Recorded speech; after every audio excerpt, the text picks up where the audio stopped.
Hello दोस्तों, आज की इस वीडियो में आपका बहुत बहुत स्वागत है। दोस्तों, आज मैं बात करूंगा क्लास इंटर की यानी 12th की क्लास का जो सेकंड बुक है उसका पहला चैप्टर है राष्ट्र निर्माण की चुनौतियां।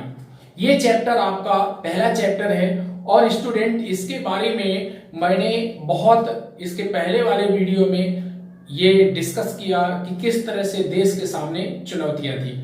संक्षेप में उसका रिवीजन में एक बार फिर से कराता हूं। आप जानते हैं कि लगभग 200 वर्षों तक अंग्रेजों के शासन करने के बाद 15 अगस्त 1947 में जब हमारा देश आजाद हुआ तो उस समय देश के सामने विभिन्न प्रकार की चुनौतियां थी। एक चुनौती सबसे बड़ी थी कि देश को किस तरह से संगठित किया जाए, उसके राज्यों का किस तरह से गठन किया जाए जिससे कि शासन को सुचारू रूप से चलाया जा सके। देश के सामने जब देश आजाद हुआ तो दो तरह के राष्ट्र थे, दो तरह की रियासतें थी। एक तरफ भारत संघ जो ब्रिटिश राज्य के अधीन था जिसमें 11 प्रांत थे, और एक तरफ थी रियासतें, 565 से भी अधिक रियासतें थी। उनको उस संघ में, भारत संघ में सम्मिलित करना एक बहुत बड़ी चुनौती थी। उस समय सरदार वल्लभ भाई पटेल जो कि होम मिनिस्टर थे, गृह मंत्री थे, उन्होंने इसमें बहुत महत्वपूर्ण भूमिका निभाई और 565 रियासतों का भारत संघ में विलय किया। अब इसके बाद कुछ ऐसी रियासतें थी जिनका आसानी के साथ विलय नहीं हुआ, जैसे आप जानते हैं जम्मू कश्मीर रियासत, जूनागढ़ रियासत, हैदराबाद रियासत और इसके बाद मणिपुर रियासत। ये 4 रियासतें थी जिनका विलय आसानी के साथ नहीं हुआ। जम्मू कश्मीर के बारे में बात करें तो जम्मू कश्मीर ने कहा, जो वहां के राजा थे हरि सिंह, उन्होंने कहा कि स्वतंत्रता प्राप्ति के बाद ना तो हम पाकिस्तान के ग्रुप में जाएंगे और ना ही हम भारत के साथ सम्मिलित होंगे। उन्होंने कहा हम स्वतंत्र देश के रूप में रहेंगे। इसको भारत सरकार ने मान लिया, पाकिस्तान ने भी इस चीज को मान लिया। लेकिन जैसे ही जम्मू कश्मीर भारत से अलग होकर के और एक देश के रूप में निकला, पाकिस्तान ने इस पर अटैक कर दिया। अब जैसे पाकिस्तान की सेना ने इस पर अटैक कर दिया तो राजा हरि सिंह दौड़कर भारत आए और जब पंडित जवाहरलाल नेहरू से मदद मांगी। ऐसी कंडीशन में पंडित जवाहरलाल नेहरू ने कहा कि हम तभी इस कंडीशन पर मदद करेंगे कि ये युद्ध समाप्त होने के बाद आप जम्मू कश्मीर का भारत संघ में विलय कर दें, तो आपके लिए मदद उपलब्ध कराई जाएगी। और आप जानते हैं कि यही अनुच्छेद 370 जम्मू कश्मीर को स्पेशल स्टेट का दर्जा देता था, जिसे अभी हाल में मोदी सरकार ने खत्म कर दिया, जो कि स्पेशल स्टेट बना हुआ था जम्मू कश्मीर, और वो अब पूरी तरह से भारत संघ का राज्य हो गया। जैसे सभी अन्य राज्य वैसे आज जम्मू कश्मीर भी राज्य हो गया। इसके बाद बात करें जूनागढ़ की, तो जूनागढ़ की रियासत को जनमत संग्रह के आधार पर सरदार वल्लभ भाई पटेल ने वहां के लोगों को मनाया, वहां जनमत संग्रह कराया और जनमत संग्रह के आधार पर भारत संघ में उसका विलय कर दिया। हैदराबाद की समस्या थोड़ी अलग थी। हैदराबाद में निजाम का शासक था। निजाम ने भारत संघ से एक समझौता किया, एग्रीमेंट किया, और उसके तहत उसने कहा कि 1 वर्ष तक ऐसी कंडीशन चलने दिया जाए। लेकिन इस दौरान जो वहां की महिलाएं थी और कृषक समुदाय था, उसने निजाम के खिलाफ एक आंदोलन छेड़ दिया और बाद में निजाम ने अर्धसैनिक बल लगा दिया उनके दमन के लिए। तब भारत संघ ने उस पर हस्तक्षेप किया और निजाम को पराजित किया। निजाम फिर पराजित होकर पाकिस्तान भाग गया और इस तरह से हैदराबाद को भारत संघ में मिला लिया गया।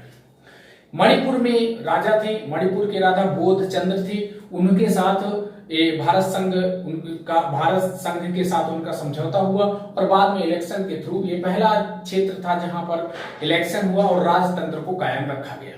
तो इस तरह से मणिपुर का भी भारत संघ में विलय हो गया। अब स्टूडेंट आगे बात करते हैं, यहां तक की कंडीशन मैंने आपको बताया।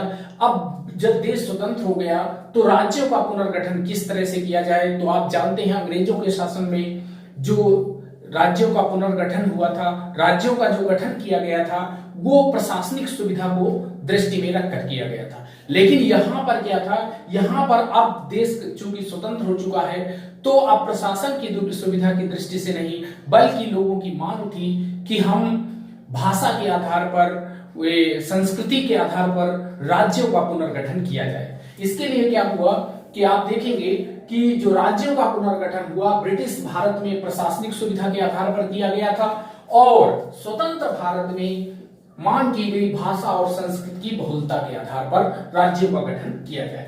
भाषा के आधार पर गठन की पहली मांग कांग्रेस के नागपुर अधिवेशन में 1920 में नागपुर का अधिवेशन हुआ कांग्रेस का, और उसमें भाषा के आधार पर राज्यों के गठन की बात कही गई।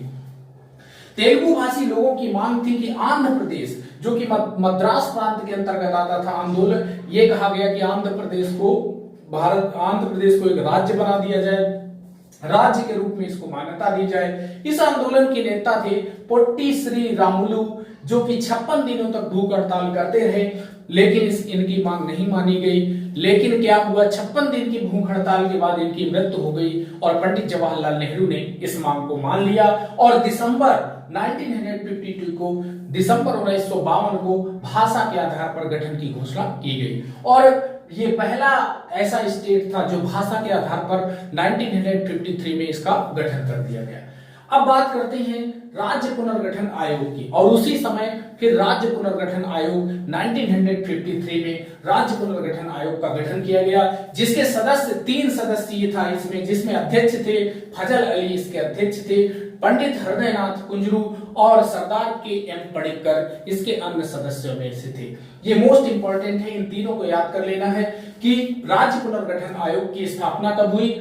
इसकी स्थापना 1953 को हुई और इसके सदस्य 3 सदस्य थे। फजल अली इसके अध्यक्ष थे, पंडित हृदयनाथ कुंजरू इसके और सरदार के एम पडिक्कर इसके अन्य 2 सदस्य थे। इस जो आयोग ने 30 दिसंबर 1955 को अपनी रिपोर्ट पेश की और प्रमुख इसकी सिफारिशें थी कि त्रिस्तरीय प्रणाली को समाप्त किया जाए, जो राज्यों की 3 स्तरीय प्रणाली थी। पहले आप देखते हैं कि जब देश स्वतंत्र हुआ उस समय राज्यों का जो गठन हुआ था वो 3 स्तर पर, ए श्रेणी के राज्य, बी श्रेणी के राज्य और सी श्रेणी के राज्य। फिर कभी इसके बारे में डिस्कस हम लोग करेंगे। और दूसरी सिफारिश थी केवल 3 केंद्र शासित क्षेत्रों को, जो कि अंडमान निकोबार बंगाल की खाड़ी में है और दिल्ली मणिपुर को छोड़ करके सभी केंद्र शासित प्रदेशों को उनके नजदीक के राज्य में मिला दिया जाए। दूसरी सिफारिश ये थी। और तीसरी मुख्य सिफारिशों में राज्य की सीमा का निर्धारण भाषा के आधार पर किया जाए, यानी कि जिस सीमा में जो भाषा बोली जाती है उस भाषा के आधार पर उस सीमा का निर्धारण कर दिया जाए, ये चीज कही गई। अब इसके बाद क्या था कि इसी के आधार पर राज्य पुनर्गठन आयोग के आधार पर एक राज्य पुनर्गठन अधिनियम 1956 में पारित किया गया संसद के द्वारा, और इसके द्वारा देश को 14 राज्यों और 6 संघ शासित क्षेत्रों में विभाजित कर दिया गया। इन 14 राज्यों में आप देखोगे कि नए राज्य कौन कौन से बने। बंबई से महाराष्ट्र और गुजरात को 1960 में बनाया गया, असम से नागालैंड को 1963 में बनाया गया, और बृहत्तर पंजाब से हरियाणा पंजाब 1966 में, और हिमाचल प्रदेश को भी 1966 ईस्वी में, और इसके बाद असम से मेघालय मणिपुर त्रिपुरा को अलग किया गया 1972 में, और मिजोरम अरुणाचल प्रदेश को 1987 में। इसको भी आपको याद रखना है। उत्तर प्रदेश से उत्तराखंड अलग किया गया, मध्य प्रदेश से छत्तीसगढ़, बिहार से झारखंड। अब इनका कभी कभी क्रम भी पूछ देता है, क्योंकि ये 2000 ईस्वी में हुए। 2000 ईस्वी में तो सबसे पहले छत्तीसगढ़ और फिर उत्तराखंड और फिर लास्ट में झारखंड, तो इसको भी आप देख लेना। आंध्र प्रदेश से तेलंगाना को अलग किया गया 2014 में, 2 जून 2014 को इसको आंध्र प्रदेश से तेलंगाना को अलग कर दिया गया। गोवा को 1987 में यानी 1987 में इसे राज्य का दर्जा दिया गया, और सिक्किम को 1975 में राज्य का दर्जा दिया गया। इसके पहले केंद्र शासित प्रदेश था। अब बात करते हैं मणिपुर, मिजोरम, त्रिपुरा और गोवा। ये पहले केंद्र शासित प्रदेश थे, बाद में इन्हें राज्य का दर्जा दिया गया। अभी आपने देखा कि जम्मू कश्मीर को भी 2 राज्यों में डिवाइड कर दिया गया। जम्मू कश्मीर जो कि स्टेट था, इसको अब क्या कर दिया गया, जम्मू कश्मीर इस स्टेट को 2 भागों में बांट दिया गया। एक हो गया J&K यानी जम्मू एंड कश्मीर हो गया, और दूसरा हो गया लद्दाख। लद्दाख में 2 जिले हैं, लद्दाख के 2 जिले हैं, लद्दाख और लेह। इन दोनों को मिलाकर के एक केंद्र शासित प्रदेश ये बन गया और एक केंद्र शासित प्रदेश ये बन गया। वर्तमान समय में केंद्र शासित प्रदेशों की संख्या पहले 9 थी जब जम्मू कश्मीर को बनाया गया, लेकिन वर्तमान समय में दादरा नगर हवेली को दमन दीव के साथ जोड़ दिया गया, और इस समय केंद्र शासित प्रदेशों की संख्या कितनी हो गई, 8 हो गई। अब राज्यों की संख्या कितनी हो गई? 28 हो गई। 28 राज्य और 8 केंद्र शासित प्रदेशों से मिलकर ये भारत संघ बना हुआ है। तो ये था स्टूडेंट आज का वीडियो पसंद आता है चैनल को सब्सक्राइब करिए और वीडियो को लाइक करिए। तो मिलते हैं अगले वीडियो में, तब तक के लिए नमस्कार।